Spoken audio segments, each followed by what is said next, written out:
Not Yeah, really. How indeed. was it? Right, Yeah. we We, are LIVE live. Welcome to the Let's Get Carried Away show. How are you doing? Good to see you, Kev. Rob, how are you doing? You all right? yeah, I'm good, thanks. Had a busy day, but good day. Good. Kev, what you been I up am all to? good. Back down, surprise visit to the family Nice one. How long you down for? till Thursday. Thursday. Down on Thursday. So I just got the train down, and then my nana was out, and I just went to my nana's, and she come walking in from the town, and there I was. I Nice surprise. was a bit worried that I might kill her off, to be honest. She'll outlive everybody. You mean? Right then, so we'll jump straight into it. Hello, David Joblin and Grindon, David Walker. Good to see you all. Hello to the 18 people watching. Hello, Kingfisher. He says, "Hi guys, hope you're well. Please Hi, like Kingfisher. and subscribe." So then, Kev, did you see the game? I've seen most of it, and then I've obviously watched the replays of it, but disappointing. Uh-huh. Very disappointing performance.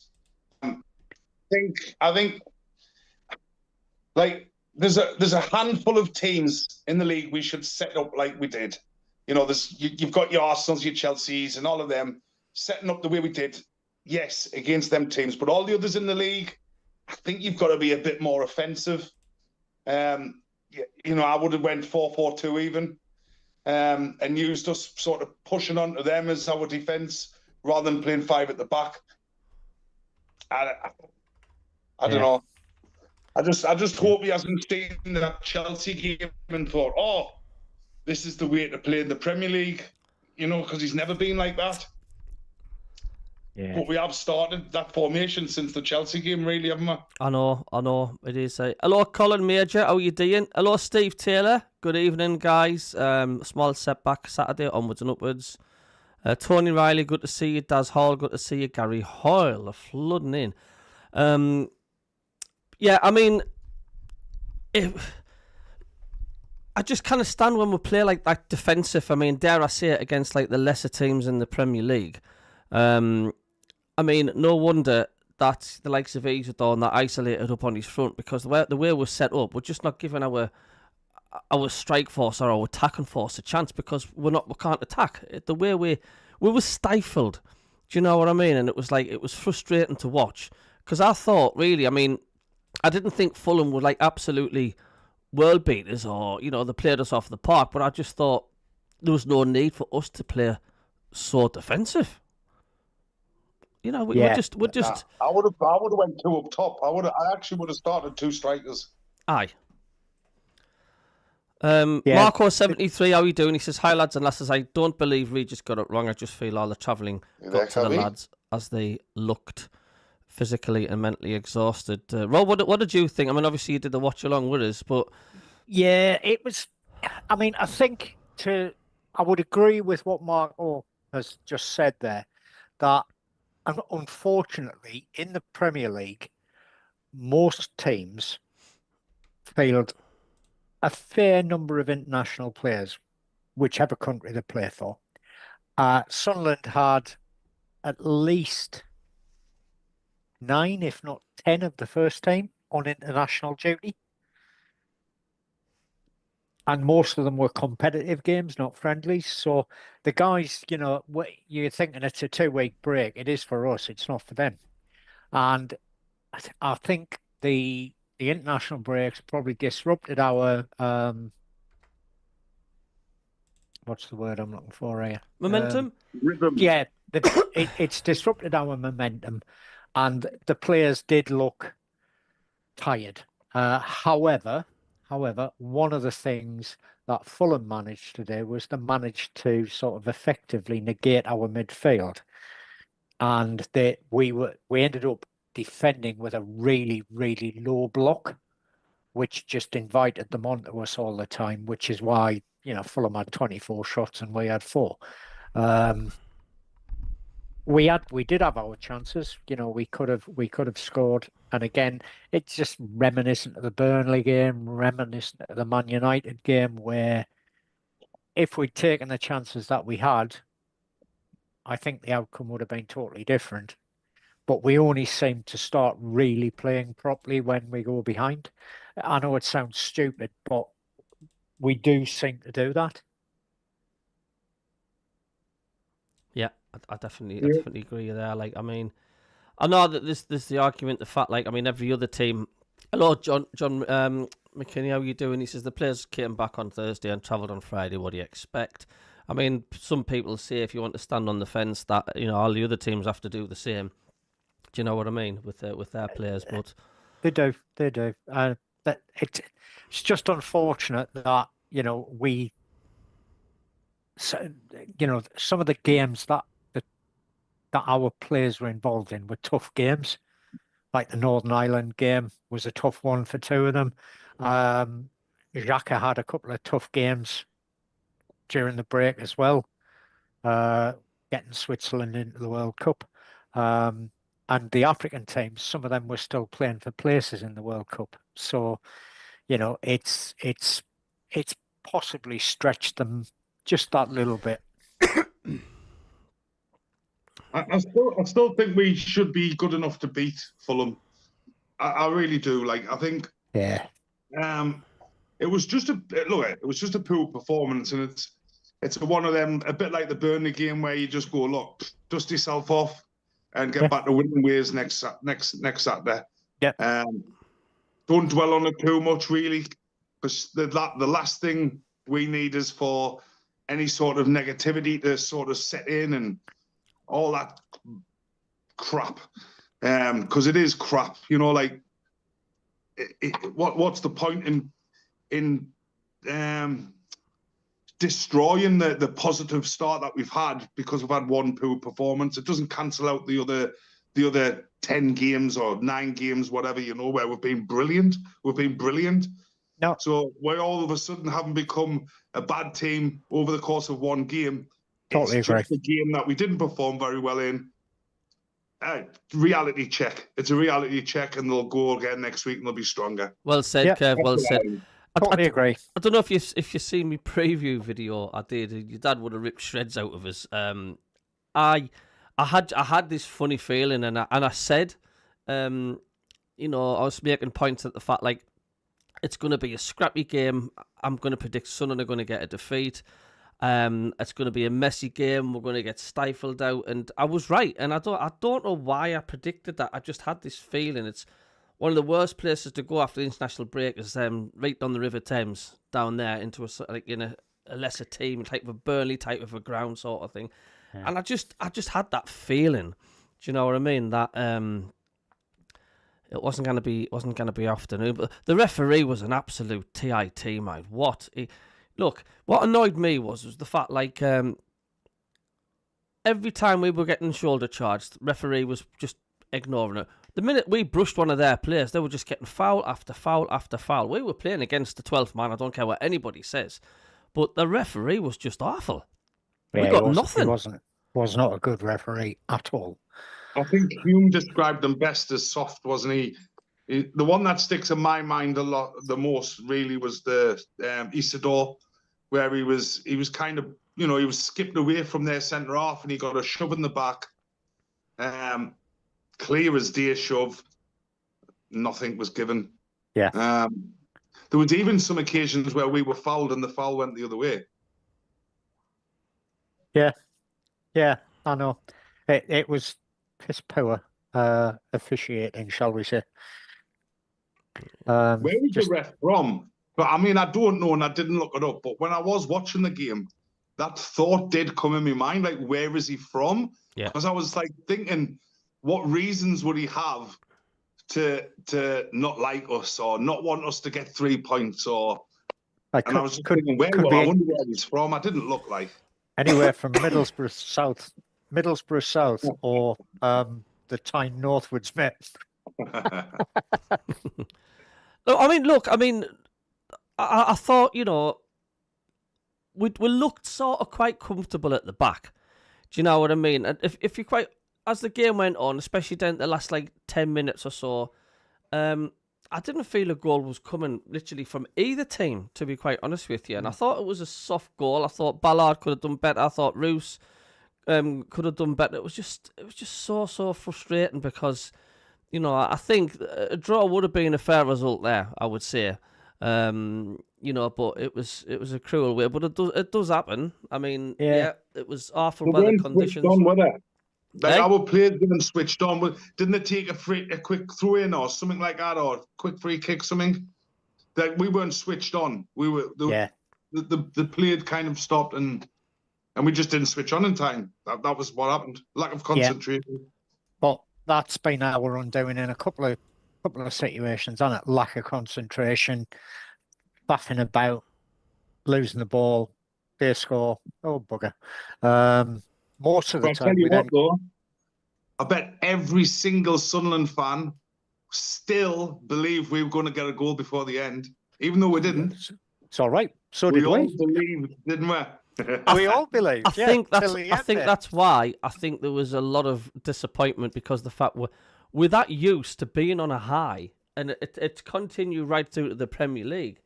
And Everton's just had a player sent off.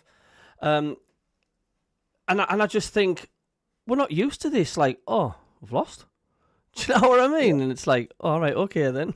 It's what do you do? It's great, though, isn't it? It's great to have that, I think. Oh, absolutely. Somebody called Guai or something's been sent off. Idrissa Guy. Yeah. It's 13 minutes he's been sent off, so advantage man. It's apparently for fighting with his own teammate, Michael Keane. Dear. Wow. That's a good start for Mr. Moyes, isn't it? It is. We're going to go back I want that game to be a draw tonight. When I was looking at it, we want it to be a draw, really, don't we? It's going to go back on the chat. John McKinney says, Fulham didn't have to travel, did they? Yeah. David Walker says, must win next Saturday with Liverpool and City away after that. Well, I'll tell you what, David. Liverpool away is a doddle. Yeah, and the way Man City played against Newcastle, they were awful. Yeah, they were poor. They were really poor. Oh my God! I don't know if you've seen it, Kev, but I mean the sitters City missed. I mean, especially Foden. I mean, we used to get frustrated when Mayenda first started, and I thought this guy can't hit a skip with a teaspoon. Foden was the same yesterday. It was just. Oh. Well, I'll tell you, the Man City game, I watched it until Newcastle scored, and I can't watch it anymore after that. I can't. Yeah. I watch Newcastle games to watch them get beat. So as soon as they got in front, I cannot watch it anymore. I cannot stand looking at it. So that's how far I watched it. And then I looked at the score at the end. That's what I did. Look, this is just what happens, though, isn't it? It's like your weekends where you're winning and your rival teams are getting beat. And you're going to get weekends where it's the complete flip, that you've had a really bad weekend and the other teams around you are winning, and that's just how it goes. I was going to go back to some more people on the chat. Colin Major says, Kev, how's your mum and the rest of the family? Send love to all. Aye, good mate. Getting along, really. This is the first time I've seen them since my dad's funeral, so they weren't expecting me. I didn't decide I was coming till yesterday either, so they've all had a bit of a shock. But thankfully, they're glad to see us. Spot on. Marco says, if it was a home game, I would agree that we should beat Fulham, but only Arsenal have beat them this season at home, so it's going to be tough. Fulham are really good. At home, they are superb. Yeah. Alex says, hope for the next game. Gary Hoyle says, nothing's going to be easy. It's a slow learning process, and every team brings different scenarios to the table. All the players were looking jaded after the international. Grindon says, I'm quite relaxed as Kev. Always says we'll be okay, etc. So that's good enough for me. We've got Gary Hoyle says, we complained of the officials in the Championship, but the Premier officials are really no better. I would have said in a lot of cases the Premier officials are bloody worse. Because they've got VAR in the Championship. Most we didn't have VAR, apart from the Derby game, where we had a goal disallowed for VAR, even though we didn't use VAR in the Championship. The Premier League officials are absolutely rubbish. It's almost as if I they're think scared to they give. rely on the VAR a lot, though, don't they? Like, Yeah, they're getting too lazy. yeah, like they don't really have to think about making them tough decisions anymore, do they? They Really? don't. But the thing is, they just don't make decisions. You know, if you think again, the Everton game, we had a nailed-on penalty turned away, and VAR took about 10 seconds to look at it and turn it away. And yet, how can you do that with your hand and claim it's not deliberate? Yeah. It's lazy reffing. That's the worst thing about the VAR. It's took away the kind of human error side of the referee, you know, which it's like basically saying to a brainy mathematician, you know what I mean? But you can use a calculator now. Or if you think like, I don't know, a defender makes a mistake and they're going, oh, stop the game. Let's go back and replay that until you don't make the mistake. Yeah. You know, it's part of the game, human error. It is, and you know, I think the problem is with VAR, they take there's too much analysis. It's like there was one of the goals. Newcastle. Foden's shot that didn't go in. That was a bloody penalty. I'm sorry. He took the player out after the ball had gone. That is a penalty. In fact, it was a studs up challenge on his foot.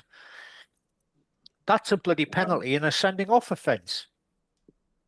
Their last goal was dubious offside and all, wasn't it? Yeah, it was. I think there was 3 players in an offside position for it. You reckon? It's the same with one of Goy. What's his name? The Arsenal yesterday got a hat-trick. One of his goals, there was 3 Arsenal players in an offside position and in front of the goalkeeper when it went in the net, and the referee just gave it. Yeah.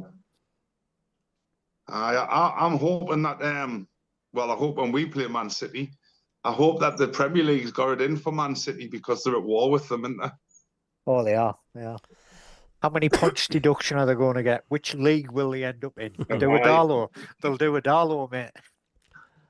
Gary Hoyle says we can't look back and think if only we need to focus on Bournemouth. Yeah, we're just that is very true. That is very true, Gary. Having a bit of a crack on about it and that, but I mean, football is just so weird. I mean, look how good Newcastle are at home, and look how you watch them against Brentford last when they lost 3-1. You're thinking like, can't wait to play at the stadium, and then you watch them play Man City, and you're thinking like, oh wait a minute, they could wallop us. See if they play like that and we play like that at the stadium, but. It's just weird. It's just every game. I mean, look how well we played against Arsenal. We more than matched them, and a completely bad game against Fulham. It just goes to show you the game. How you played the game before has got nothing to do with how you're playing on the game. No, you're absolutely right.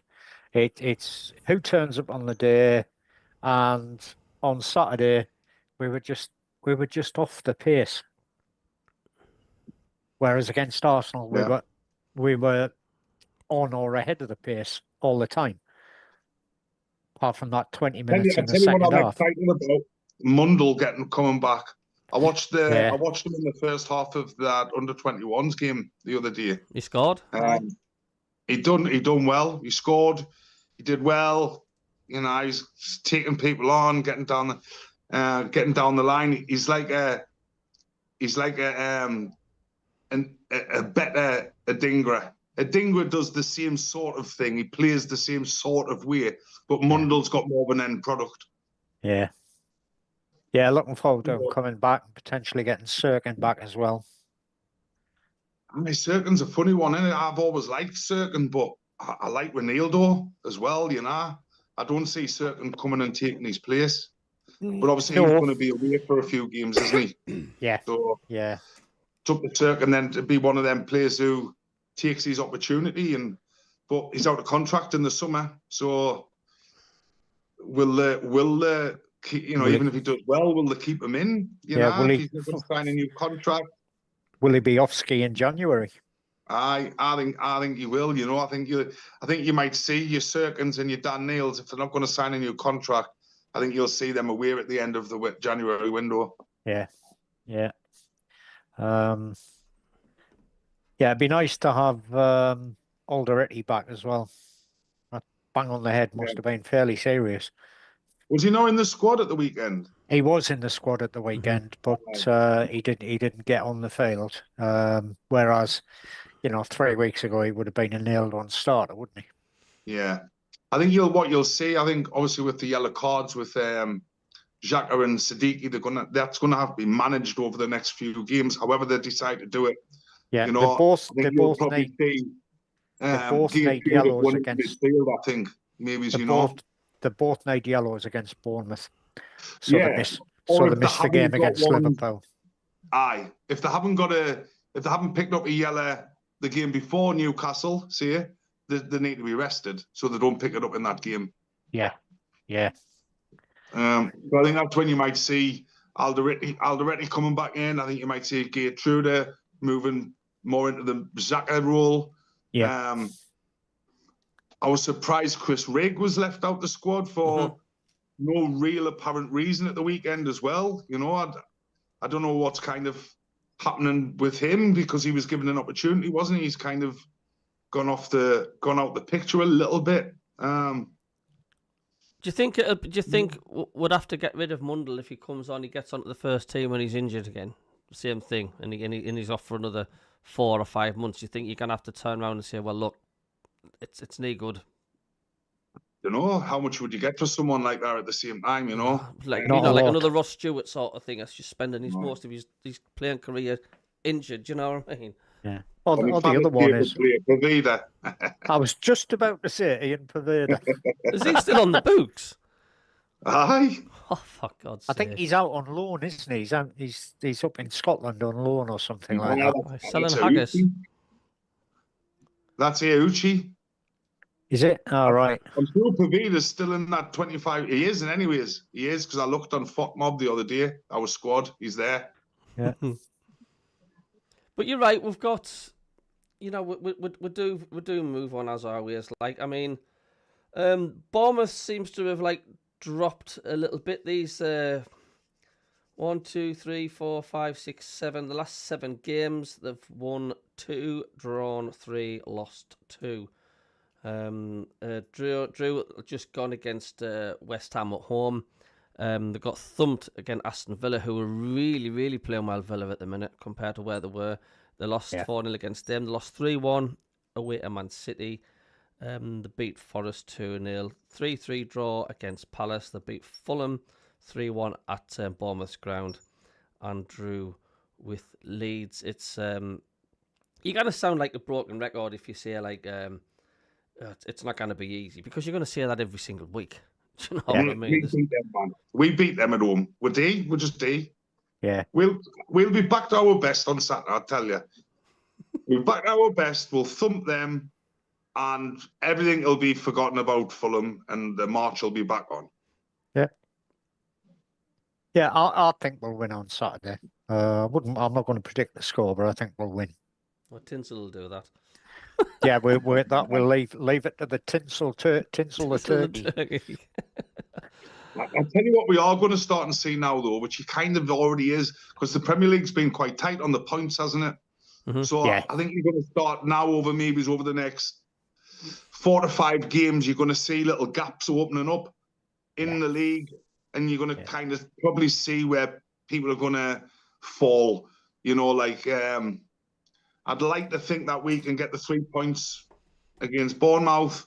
I'd like to think we can get 4 points from either beating Liverpool, drawing Man City. I would like to think we can do that. And then obviously beat the Mags, and that'll put us in that top 6 or 7 with a bit of a gap beneath, I think. Yeah.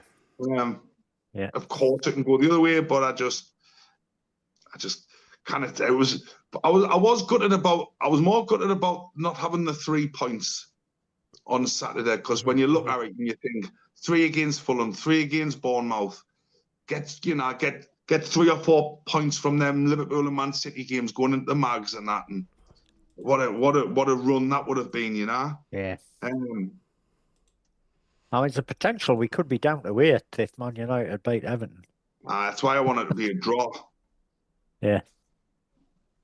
Because if Everton win, it kind of closes that little gap up again, like brings us even closer to them further down the league. And Yeah. We've still got a 4-point gap between us and the scum. Well, let's have a look. I'm gonna. What about Leeds and Burnley? Here we go. Do you think they're in trouble? I'm gonna bring the league table up here. Let's have a look at this. I don't know if once you guys people can see go it. down, I think possibly Burnley might. Leeds haven't performed as well as what I thought they would this season so No. far. No. Burnley, don't really know much about them. They don't really. I can't really remember seeing them play other than against us. Everton Wolves are gone. Everton have just taken the lead. Really? Have they? Is that right? Yeah. I'm slow on that one. Yeah. Thanks for the update on there. Dewsbury Hall, 29 minutes. That means Sunderland are still in the. Still in 7th. That's still getting away from the mags, isn't it? The beep table hasn't updated yet. Because it has Man United on the same number of. Oh no, that's right. Man United have dropped down to 10th. Everton are 11th. Both of them are on 18 points. So yeah. What a goal for Everton, apparently. I don't know if you can see the league table up there. Can. Yep. But it's sort of like carrying on as we usually expect to with the Premier League, isn't it? It's the fact, like, people are saying it'd be nice to have to break the routine where it's always the same. The top 3 teams that can up from the Championship are the same teams that can down. Yeah. And already it's starting to turn and sort of recycle back to that same old, isn't it? Because, Forest are starting to pull away, West Ham are pulling away, Leeds and Burnley, the 2 new promoted teams, are getting sucked into it. Wolves, I think, could be Sunderland's saviour, if I dare say it. Because, Sunderland are still going to be favourites to go down because they're a team that's just come up with Leeds and Burnley. Even some of the critics still say it. And I still think that should be our goal this season, to survive without a shadow of a doubt. Because things can turn. Do you know what I'm saying? Yeah. And that's why I think it was a good result for Sunderland. For Leeds, Burnley and Wolves all losing, because the minute Leeds and Burnley start turning the screw and picking up points, that's when the pressure does come upon on Sunderland, and it's Well, if the pressure's on Sunderland because of that, it's also the pressure's also on every team below us in that division. Then it is. Oh yeah, it is. Of course. I can't even believe people think about relegation. I really can't. I really, really can. Now it's 12 games in. I just can't even. There's no way on this earth there is not 6 or 7 teams way under what we are. Yeah. Way under. Oh, I know. And now we just come off the back of a poor performance, but I think we've played enough games already for us to see what our usual performance is. And I think we've signed a lot of quality players. They've gelled well. I can't see us being sucked into any relegation battle. No, I don't think we will. I think we'll be comfortably mid-table. I know you've said 7th ever since day 1 of the season, Kev. You've said 7th.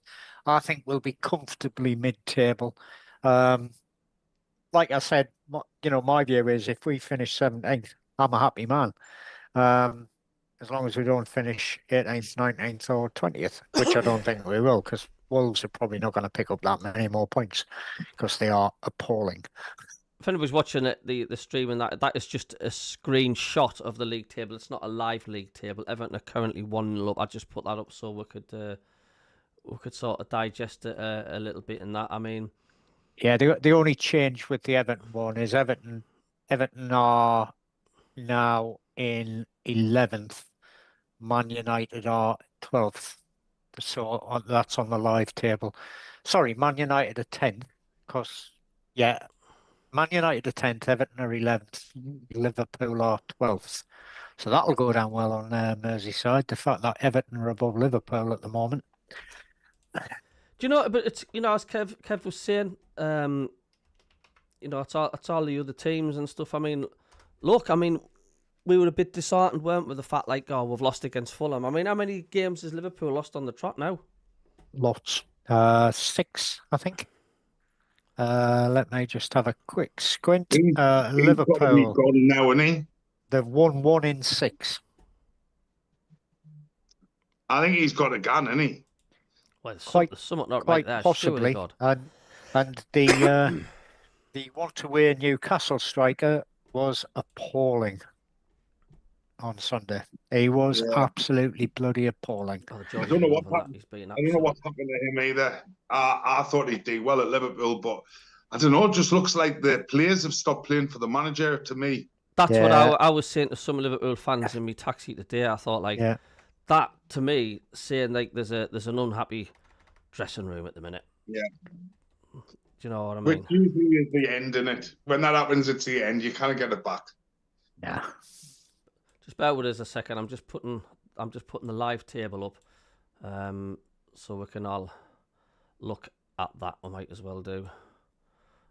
But yeah, it's we're complaining about us, but it's mad. I mean, Liverpool are doing literally what Chelsea did years ago under Mourinho. They were just losing. They were dropping down the table like you wouldn't believe. Yeah. Mm-hmm. But we've certainly got now to worry about playing Liverpool. Well, we haven't really got anything to worry about playing anyone, as far as I'm concerned, because we've seen what Sunderland can do when they're at the best. It's they can be unstoppable, can't they? Yep. I look forward to it, me. I know the big games and the good teams, but I just look forward to it because I always think how it's going to feel when we beat them. Like before a game starts, I always think, it'll feel class when we beat these today. Yeah. But I just never think we're going to get beat, though. I'm just proper rose-tinted glasses, me. I can't help it. Red and white stripy ones, Kev. I just can't help it. Like Cabby's predictions every week, he'll be right at least 4 times this season. He was right on Saturday.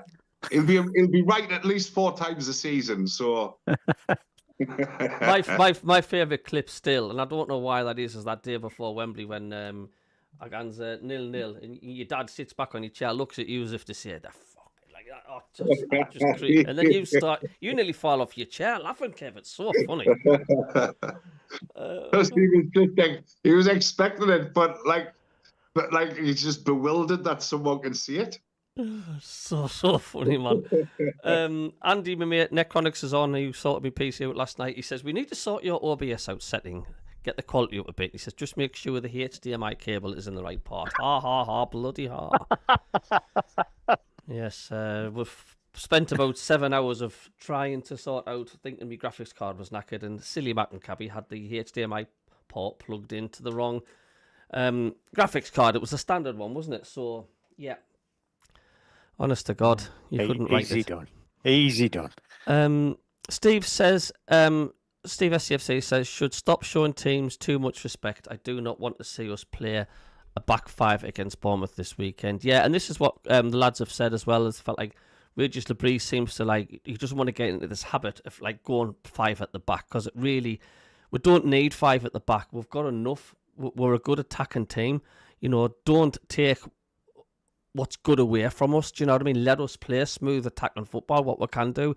It totally takes that away, putting 5 at the back.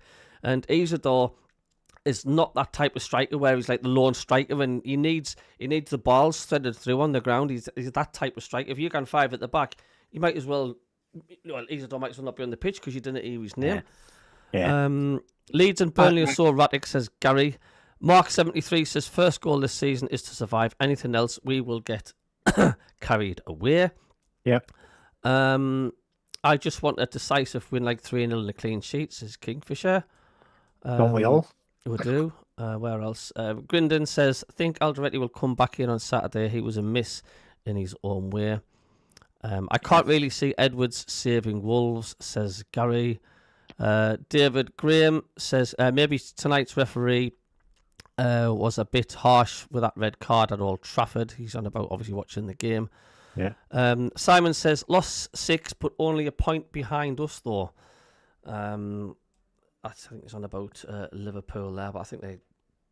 But yeah, we're still above for now. Richie Rich says, hi lads, good to see you, mate. He says, we've had a hard month ahead, just remember. We have a hard month ahead, just remember. If we get beat off some of the top boys, the bottom few are going to lose as well. Yeah, and I know what you're saying. Imagine if we beat them, though. Imagine, like, we've all been scared of this month. Like, we've all been worried about this month of December. Yeah. Losing players, playing Newcastle, Man City, Liverpool. Just give us a second. I think the daughter's just going to bed. Hold on. Yeah. We've all been scared of it. Imagine if we go into this at the end of this month and we've turned all these teams over. Because it's possible. Like, no one would have thought it was going to be possible to do that at the start of the season.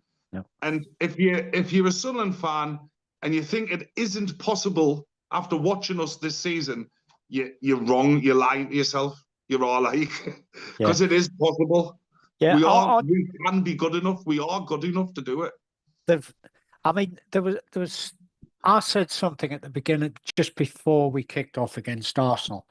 One of the things that Arsenal, everybody was, it's a nailed-on Arsenal win. They're playing one of the promoted teams. Arsenal are going to win it. And my view was, hang on, Arsenal are playing a team that are in the top 4. That is not a nailed-on win. And at our place. Yeah. And it's not a nailed-on win. It doesn't matter it doesn't matter whether it's home or away. It's not nailed on when you're playing one of the top teams in the league. And, we are where we are because we've been good. So, Bournemouth, looking at it on paper, it's going to be a tough game because Bournemouth are, they've got 19 points out of 12 games. Oh, strangely enough, so have we. 6 points now. Yeah. But, they're coming to the Stadium of Light. It's going to be intimidating for them because when you compare it to Bournemouth... Still unbeaten at the Stadium of Light, am I? Yep, absolutely. I think we'll share the win on Saturday, personally. I wouldn't like to predict the score, but I'd like to really share the win. I like predicting scores. I'm going to see a 3-0. Well, who said they wanted 3-0? Who in the chat said just before there? Who actually can get 3-0 and enjoy the game? And I did say that one. Kingfisher. Kingfisher? Yeah. This week's the week, son. You're going to get your 3-0, 2-0 up by half time. You can sit and watch a second half with a big fat cigar, knowing that we're going to win. Sucking on a big fat Cuban. There we go. Back on the chat again, David Graham says Walter Marder is better than Isak at the minute. Newcastle did good getting 150 million for Isak. The trouble is with Isak, he's a fantastic player, but his attitude stinks. It's as simple as that. Yeah. Gary Hoyle, establishing ourselves was the main goal. I cannot see us plummeting to the bottom. We are far too strong with that. Kingfisher for Simon, I think the table's in reverse, mate. It's because it's lost, drawn, won. Yes, for us. So it's in reverse. It's not the same as on the Babe. No, it is. Some of them do it different like that, don't they? Kingfisher says with you on that one. Kev, David Graham, Harvey Barnes should be playing for England in the World Cup rather than the Jocks. Apparently, he's a jockish. I know. Simon. Yeah. Simon says, do you think the back four will be Mukiele, Ballard, Alderete, Ronaldo for Bournemouth with Hume dropped? That's a good shout. Big shout, that. Dropping Hume. If he's going four at the back, yeah. I think that would be the obvious one. Because Mukiele could quite easily play right back. Alderete's comfortable at left back. And if you're going to play a back four, that would make sort of sense. My good fellow who helped me with my PC says, I asked him right at the start if the cable was in the right port. 7 hours later. We shouldn't laugh, but we will. Andy, bless him, man. Honestly, he was screaming down at the phone at me. It's like, honestly, because I mean, we were up till like 1 o'clock in the morning. Well, possibly neither at that time. Honest to God. But I'm sure we'll laugh at it in a few days' time. Gary Hoyle says, if you can't enjoy it, why be a supporter? Yeah, absolutely. Yeah. Let's get carried away, says Kingfisher. Steve says, but we are away to Liverpool and away to City, 2 games on the belt. I think it's a gap of 3 days. Am I right in saying that? Yeah, they're close together, and then there's. When do we we play City before we play the Scum, don't we? Yeah. Yeah. I bet the best thing is just take it easy, take 1 day at a time. Richie, which is like, Kev, I agree with you. It's like Champions League, isn't it? It's like is. this month, it's like we're in the Champions League. You know, you've got the Man City, Liverpool, Newcastle, bang, bang, bang. It's like we're in the Champions League already, man. Yeah.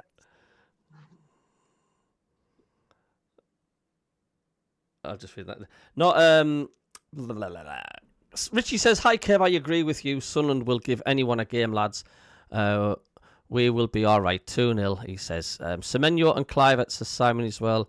Clivett were both out injured on Saturday. Will they fit next Saturday? Semenyo, yeah, I mean, quality. He's banging them in for fun, isn't he? David Graham. It's mad we had him on loan, isn't it? It's crazy, isn't it? Crazy that, like. Yeah. After we play Bournemouth this Saturday, says David Graham, we don't play at home again until December the 14th. I can't remember who that is. The day before the derby, a certain Dick Van Dyke, the legendary actor, turns 100. And he still goes to the gym 3 times a week, apparently. Maybe he goes and sees 99-year-old. Well, why not? 99-year-old, and he still goes to the gym 3 times a week. You'd have to clean all them chimneys, wouldn't you? That's right, mate. and dance while you're doing it. Aye. Gary Hoyle, there will always be games that of upset, and you look and think, where did that last result come from? Yeah, there'll be more. There will. David Joblin, next 3 games and 9 points. Tony O'Reilly, my ex-father-in-law, has given me his season ticket for the Liverpool game in the Horn End. That's mental. Did you see that clip with Phil Thompson? One of the fans got Phil Thompson's attention at the Liverpool game, and he wanted his dad's ashes spreaded on the near the goal. Yeah. And Phil Thompson got them for him, got them off this fan who was at the front, and he spread the ashes on the that was nice next to the goal, which was a nice touch. And then Phil Thompson came back and shook the fan's hand again. Brilliant. That was a nice touch. Which was a nice touch. But yeah, I mean, like I say, I've got that league table up now. I don't know if you lads can see it, and we're knocking on the door of the month of December, and before we got promoted to the Premier League, and before a ball was kicked in the Premier League, if you looked at that league table and said, right, that is the league table now, coming up to December, you'd think there's a mistake, because you think, well, wait a minute, where's Sunderland? Yeah. You know what I mean? It's like, wait a minute, the 7th? What? And to be honest, I think most supporters would have been happy if we'd had 10 or 11 points at this point of the season. Well, it was, like I said, going into December, we all looked at December and went, shit. Yeah. Like, it was vital we got the points, like what we do have already on the board, morale high going into these games. We've done exactly what we needed to do to give ourselves the best chance possible to not minimise sort of any damage in December, but to allow us to go into December with confidence and have a good go. Yeah. And you look, I'm not even worried about all this AFCON crap. Mm-hmm. We've got players there who'll come in. I don't think it'll massively affect us with the players that are going. I might just enjoy it. And do you know what? Enjoy every minute of every game. And if you get beat, you get beat. But didn't turn against the club. Do not turn against the players. No. That's what's vital this season. You know, if you look at that Premier League table as well, and you can see like the amount of wins. Obviously, the top 4 especially that there's more wins than in the green W for the wins than there is anything else. But say from Brighton down, from 6 all the way down, the amount of teams that are not picking up wins are being consistent. Are you surprised by that? I mean, we've got Brentford that's got 3 wins out of their last 5, but apart from that, there's not that many, is there? No, That are really setting the league alight. And you look at that table, and of the teams that are above us, we haven't played Man City yet, and we haven't played Brighton yet. The rest of them we've played and haven't lost to them. They're the teams that are above us in the league. We have not lost to any of the teams that are above us. 2 of them we haven't played yet, but we haven't lost against the other 4. We are good. Honestly, we're good enough. We're good enough. Do you think we still need an experienced striker, Kev? I mean, January window is going to be knocking on the door soon. No, I really do. I think, like, just for instance, like when I was going to say just before there, where you're talking about Isidore playing up front in the system that we played at the weekend there. If we're going to play with 5 at the back, Isidore probably isn't the striker we need to have up top. It's probably Broby. Now that we've seen Broby, seen he can hold the ball up and things like that, that's the striker you need. Someone who's going to hold the ball up and allow the rest of the team to get forward, rather than trying to play it into channels to Isidore and it kind of not coming to anything. But we do. I think we need a striker. I think we need a right winger. Even though, again, I would have Talby in the team over Traore. He missed a couple of chances at the weekend, Traore there. Mm-hmm. He could have put them away. Yeah. I like Talby. I think he's quick. He's exciting. I think a defender would worry more playing against Talby than what he would playing against Traore. Yeah. A defender would worry about going bombing up the sideline to attack us. He would worry more about doing that if Talby was against him rather than Traore, because he'd be thinking, I kind of gone too far up that pitch because this lad's lightning, and if this ball breaks free in my position, he's going to get there before me. Yeah, that to me is how we can defend best against teams, is to stop them thinking they can attack us, because they need to be worried about what our attacking will do. You know, we're quick at attacking. We hit teams on the counter attack, and we want their fullbacks to worry about going too far up the field, or their midfielders to venture too far up the field, because they're going to get caught out. Yeah. And on Saturday, I don't think Fulham worried too much about our threats. Yeah, I think you're right. I think you're right, Kev. What I would like to say, Broby start with potentially Mundle and Talby playing alongside him. That's a good shout, Rob. Do you agree with Rob there, Kev? Do you think Broby should deserve a start? I do. I mean, I think it has to be against the right opposition, though. I wouldn't just put him in for the sake of putting him in, because you know what? Seeing that, the last time I watched him play, he was also running onto balls as well. Isidore does not hold the ball up. He is not a person who holds the ball up. No. So if you're playing one up front, I believe you need someone to hold the ball up to allow the rest of the team to get up top and with you. You know, like the person holding the ball up should be the person who then maybe lays a little ball off to Xhaka for one of our wingers running through onto it. You know, like, or else it just keeps coming back, and people like Xhaka and the Lefebvre, and they cannot get far enough up the pitch to make a difference. Do you know who the perfect player was for Sunderland a few years ago? I don't know if you can guess who I'm on about. I'm going earlier than that. Eric Gates. Yeah. Eric Gates with Gabbiadini, the amount of times he used to like hold it up and then lay it off for Gabbers. I mean, that Newcastle away when they beat them in the playoffs, a perfect example, and he did that loads. Do you know what I mean? And that's what we're needing. Do you know what I mean? And to an extent, Quinny and Phillips were the same, weren't they? Yeah. Quinn won the ball, held it up, played it off. Phillips put it in the net, and Robbie's more than capable of holding off defenders.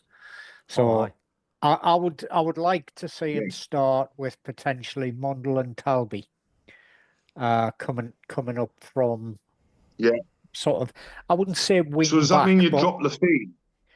No, I would put Lafay in the middle with Xhaka, because Lafay's best position is playing in the middle. So I would play him down the middle with Xhaka and have Tolby, Mondle, possibly Mayenda. So you would play 5 across the middle. So you would have Xhaka, Siddiqui, Lafay, Mundell, Talby, Broby up front, and then the back 4. Yeah, I would agree with that. A lot of I've seen it on social media. I think that's an exciting team. Because Siddiqui, you can add him to the back 4 when we need it, because he's all over. He's everywhere. To a certain extent, Xhaka can do the same. We know Lafay can do the same. So, if you need extra defenders, they're in midfield ready to come back. But if you think with the likes of Lafay, Siddiqui, Xhaka in the middle, and 2, it's not the words wing backs, it's sort of wing midfielders. So attacking midfielders down the right and left, which would be Talby and possibly Mundell or Mayenda, and Broby to win the ball, because he's a big unit. Just win the ball, hold it up, wait for somebody to run onto it. And, that Talby goal against Chelsea was a classic version of that. Yeah. But he's the road runner, isn't he? If he's that type of defender, playing the ball on the deck of him. How many times have we seen him scoring goals like that, where if he splits the defence apart, he runs onto the ball and bang. Do you know what I mean? He's definitely more than holding his own in the Premier League without so far. Yeah. Steve's just said we lose Talby AFCON as well, because he plays for Morocco. You do, even though he's a Belgian, he plays for Morocco. He does. Well, there you go. My end of one side, Mondle on t'other. Well, the right side of midfield is the position is the only real position where we lose the 2 players who've been playing there all season, really, isn't it? Talby and Traore, there you go. Mayenda is probably what will end up happening, I think. Or, I don't know. Would you put Lafay or Mundell on the right and the other one on the left? I've been seeing a lot of the fans slagging Lafay off recently, saying like he's been poor. I mean, do you agree on that? He was poor on Saturday, but everybody was, I think. Yeah. Everybody was poor on Saturday, aye. And he had tights on. Did he have tights on? Pantyhose, I think, aye. He did, didn't he? That's an old mechanics. That's a no-no playing for a North-East team, that. Yeah, but that's an old mechanics trick, that, Kev. Yeah, women's tights playing football. Yeah. Oh, well, man. Number of mechanics I know that used to wear tights because it was just another layer to keep your legs warm when you were working on the cars. But you're meant to be a hard North-East footballer live on Match of the Day. These were hard North-East mechanics, Kev. This is from when I used to live up in Seaham. And he's... just being a bit ball greedy was an Arsenal game too. I mean, but like I say, it's a learning curve. I mean, like we've all said tonight. I mean, Kevin Robb said that all the players were bad against Fulham. I mean, even Granit Xhaka just looked out of sorts, didn't he? Yeah, they looked tired. They did look heavy-legged. But Lafay is one of them players who can change a game in a moment. Mm-hmm. He's one of them players, isn't he? And he nearly did it on Saturday. Yeah, he can play the perfect pass. he likes getting stuck in. He does like getting stuck in ordinarily. He does track back. I like him, mate. I do like him. I'd rather him be in the team than not.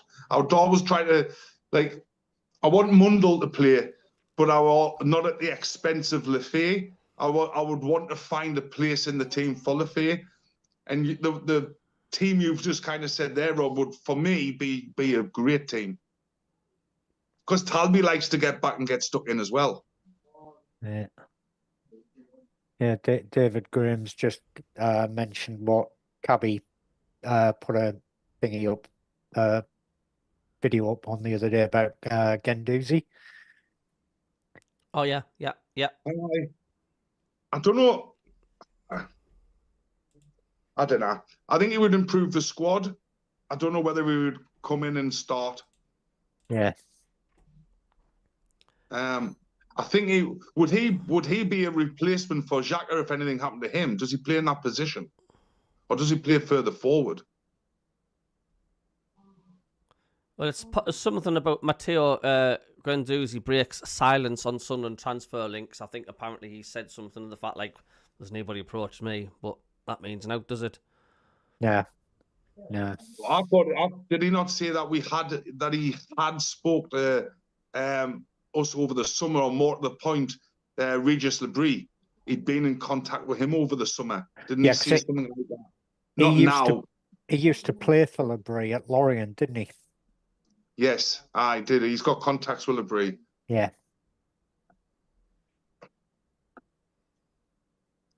But I do think we'll bring a few in. But I also think Cirkin, Dan Neil, if they don't sign new contracts, I think they'll be sold towards the end of the window. What about Pato? Aye. I mean, look, if something happened to Roofs, he's the obvious person to come in to replace him of people who's there now, isn't he? I think if Pato went, I think they'd have to sign another keeper. Oh, God, yeah. I mean, Christ, Pato's contract up, has he still got a couple of years? I think he has. Yeah. So I wouldn't sell Pato without signing let's say, an experienced Premier League keeper as back up to Roofs. But he might want to wait if he's not getting any games. Yeah, absolutely. And if a Wolves or somebody like that comes in for him, offer him first team for football, yeah, he probably will want to go. Do you think Pato's quite a way off being Premier League? We don't know. I think if you pitch him against Roofs is first choice every time in every single aspect of being a goalkeeper. He's head and shoulders above Pato, I think. Yeah, and he's younger, isn't he? Is he younger than Pato by a year? Pato's a good shot stopper. I'll say that for him. He's a good shot stopper. He's command of the box, and his distribution is, I agree, terrible. Fairly appalling. Yeah, it is. I don't think if Pato was our keeper this season, we would not be in the position we're in now. No, we owe a lot to Roofs. Oh, you're right. He's been brilliant. You got to look at last season as well. Like, let's not forget the lads that got us here in the first place. Steve SCFC. Yeah. Steve SCFC, is that Pato you're talking about there being in talks with Leicester and Southampton? I've heard him being linked with Southampton a couple of times in the past, mind. I'm not so sure about Leicester. Yeah. Steve says, it's possible it's due to travel getting back from the international break. I don't think that's just an excuse, but it's more of an actual an impact as well. Yeah. Especially those coming back from South America, because that's a hell of a journey. I've done it several times, and it's not an ideal thing. So if you the likes of Alderete, the travel back is horrendous. March is the next international. Yeah. When did them players get back to Sunderland? Do we know? Thursday, I think somebody said. Really? They arrived back Thursday, and they were travelling to Fulham on the Friday. Is that just Some of them or all of the internationals? I think it might not have been all of them, but certainly some of the games weren't played till Wednesday. So Yeah. I think that is a bit much, to be honest. To be performing at your best, put it that way. If you've travelled all that way on a Thursday and then expected to put a proper shift in on the Saturday, you're probably not going to. You're really not. It's tough. It's really tough. Right then, lads, are you ready to get introduced to Tinsel the Turkey? He's going to do the predictions for the next games, which is the Saturday, the 29th of November. So then, I think he's actually... Tinsel, are you still there? Are you there, Tinsel? How are you doing? Good. What have you been up to? He said he's been just chilling out, listening to the Cranberries at home. So he's just enjoying himself. Well, that's good to hear. So you're going to go for some predictions then. Let's go for Burnley away to Brentford. So Brentford at home to Burnley. So what is your predictions for there then, Tinsel? Yep. All right, okay, yeah. He reckons there's going to be plenty of action, but he thinks it's going to be goalless. He thinks Burnley will get a point at Brentford. What do you reckon? What do you reckon, lads? I think Brentford will win. You think Brentford will win? What you, Kev? Yep. Love Kev. Can you hear us, Kev?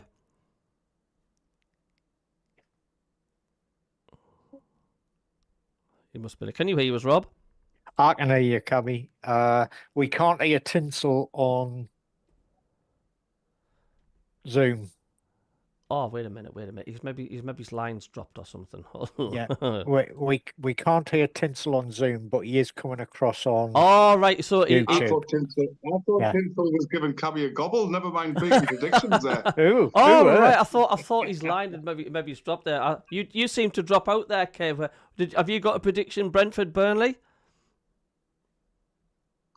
Brentford, Burnley. I will go Brentford 2-0. Brentford 2-0. Right, and we've got a tasty tie as well next Saturday. Saturday coming up. Manchester City at home against Leeds. Tinsel, what do you reckon's going to happen there? Yeah. Really? Oh, Christ, he's laughing at the end there. He thinks Manchester City, says if they play like they did against St James's Park, there could be a shock defeat for Leeds. But he thinks even if Man City did play dreadful, they're far too strong for Leeds United, and he's going for a comfortable 4-0 win for Man City. Oh, there we go. Kev, what do you reckon? I see a 3-0 Man City. Yeah, I would concur with Kev on that one. Yeah, I'm going to go 3-0 as well. Next, we've got a team called Sunderland against Bournemouth. Tinsel, what do you reckon, me old mucker? Yeah? No, it's not going to happen. Right, he reckons there's a sending off in this game, but he cannot decide who it's going to be. He said there will be a player getting sent off. But he's gone for a comfortable 3-0 win to Sunderland. There we go. That's what Kev said. I know. Like a Tinsel. That's what Kingfisher wants. Rob, what do you reckon? I reckon, yeah, I reckon it won't be that clear cut, but I do fancy Sunderland for a win on Saturday. You do? Yep. Fair dues. One or two goals. Don't think 3, but it'd be nice. Kev, you reckon? 3-0. You going 3-0 as well? Same. Yeah. Confident 3-0. I'm going to go for a 3-0. I think it's going to be a decent pick-me-up, to be quite honest with you. And why not? So next we have, I think it's an evening kick-off, 7:30. Everton against Scumcastle. Newcastle, what do you reckon? Yeah, I picked it, yeah. Yeah. Well, he reckons Pickford always gets one over the tune. He says the inflatable T-Rexes will be in the Newcastle end, but Everton and Pickford always gets one over, and he's going for a comfortable 2-0 win for Everton now. Kev? 1-1. You're going for a 1-1 draw. Rob? Aye. Yeah, I'd go with Tinsel on this one. I think a 2-0 win for Everton. Newcastle are crap away from home. Yeah. I'm going to go for 2-0 as well. Everton, Newcastle. And finally, I think it's another evening game on the Saturday. It's 8 o'clock kickoff. We have got... Let me just get that thing. Yeah, we have got Tottenham against the team that we recently lost. Fulham. Tinsel, your last prediction. Aye.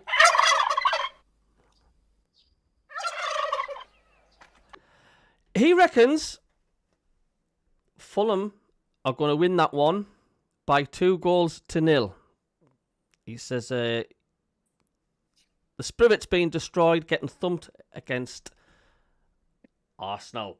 And Fulham are going to be comfortable 2-0 winners. Brave choice there, Rob. Yeah, he's been on the sage and onion. He's again, been on the hasn't he? sage and onion stuffing, has he? Yeah. Now I reckon 2-0 to Spurs. Fulham are nearly as bad as Newcastle away from home. I think Fulham will get stuffed as well. Nice one, Kev. Nice one. I should have come up with that one. I'll see 2-0 Spurs. Yeah, I'm going to go for 3-1 Spurs on that one. So, Tinsel, thanks very much for your predictions. You got anything planned tonight? What you up to? Yeah? Hope it's not something foul. Oh, no. I see. Right, okay. He said he's going to watch a bit of I'm a Celebrity, Get Me Out of Here. And then he's going to go upstairs and give his bird a good old stuff, and he says. So, there we go. Tinsel, it's been a pleasure. Thanks. So there we go. You've met Tinsel there. He'll be doing the weekly score predictions every week. Yes, you probably think the Mac and Cabby's off his head, but there we go. You've met Tinsel, and he is nervous this time of year, which, you know, is to be expected, isn't it? But I think he'll be all right. I think he's got the legs for it, though. Oh. Wind your neck in, Kev. I was going to say there's a lot of neck involved there. Oh, for God's sake. Right, I think we'll come to the end of the show. It's been a canny show tonight. Yes, there's a big game on at the minute. There's not as many in watching, but there's plenty of people on the chat. But we know there's always loads of people watching afterwards. Gladys and Janet, if you're watching, a big hello. And I hope you're doing all right. I was told as well, I was speaking to your mum, Kev, the other day, and she was mentioning the fact like they managed to get out of one of them thugs that smashed your ma's table or something. I think. Did he repeatedly bang his head against somebody's fist by any chance, No, Kev? I think the police got him. Ah, and what, you mean he fell down the stairs in the station? I think so. I should give him a damn good kicking and then give him another one for good measure. Hopefully the police did what they need to do. All right. Okay, then we'll end it there. I'll be doing another show on Thursday. I know, Kev, you're working and stuff, but we'll do an hour show on thingy. Obviously coming up before the Bournemouth game. I don't know where Malta is, but he's probably been held up. He's probably been working and stuff. What you doing tonight? And are you just chilling out, Rob, Kev? Yeah. I've just got the kettle gun on there, so Cup of tea. she's doing me something, she said. You want to? Nana, I'll allow you to come and say ta-ra. You want to say now, eh? Won't we supper ready for 9 o'clock? Aye, he's late. He's late. Hello, Gladys. How are you doing? Hiya, Gladys. Not so bad. Good. You're looking well, Pete. You're looking well. You got rosy cheeks. I got a hell of a shock when I walked in this afternoon and he was there. You'll just have to. I've got him to look after now. You'll have to put him in the call house outside. Never mind. It's only because I love him. Of course you do.